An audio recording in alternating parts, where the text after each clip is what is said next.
সড়কে থামছে না মৃত্যুর মিছিল। গোপালগঞ্জে বাস ও মোটরসাইকেলের সংঘর্ষে শিশুসহ 5 জনের প্রাণ গেছে, আহত হয়েছেন অন্তত 25 জন। এদিকে দিনাজপুরের ঘোড়াঘাটে সিএনজি অটোরিকশা ও ট্রাকের সংঘর্ষে 2 শিশু এবং পটুয়াখালীর গলাচিপায় অটোরিকশা ও মোটরসাইকেলের সংঘর্ষে 2 জন নিহত হয়েছেন। বৃহস্পতিবার দুপুরে গোপালগঞ্জের সদর উপজেলার বেদগ্রাম এলাকায় বাস ও মোটরসাইকেলের সংঘর্ষ হয়। প্রত্যক্ষদর্শীরা জানান, পিরোজপুরগামী দোলা পরিবহনের একটি বাস বেদগ্রাম এলাকায় পৌঁছালে বিপরীত দিক থেকে আসা একটি মোটরসাইকেলের সঙ্গে সংঘর্ষ হয়। এ সময় নিয়ন্ত্রণ হারিয়ে বাসটি সড়কেই উল্টে যায়। অ্যাক্সিডেন্টটা ঘটছে মোটরসাইকেলের জন্য, কেন মোটরসাইকেল ফুল রঙে ছিল।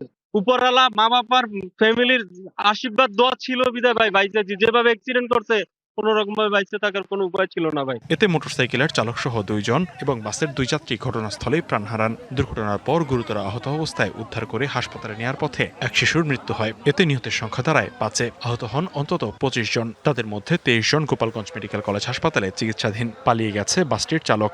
অত্যন্ত মর্মান্তিক যে পবিত্র ঈদুল আজহায়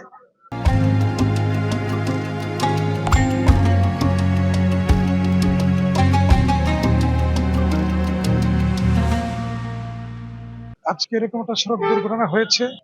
আমরা পর্যাপ্ত ব্যবস্থা নিচ্ছি, আর আমরা প্রাথমিক ধারণা করছি যে এটা অত্যন্ত ওভার স্পিডের কারণে অ্যাক্সিডেন্ট হয়েছে।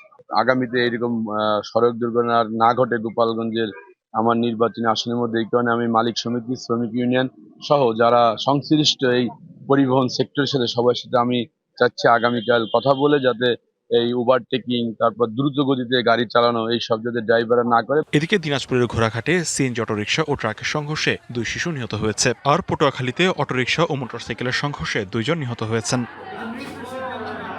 লিখনকান্তি ভৌমিক, ডিবিসি নিউজ ডেস্ক।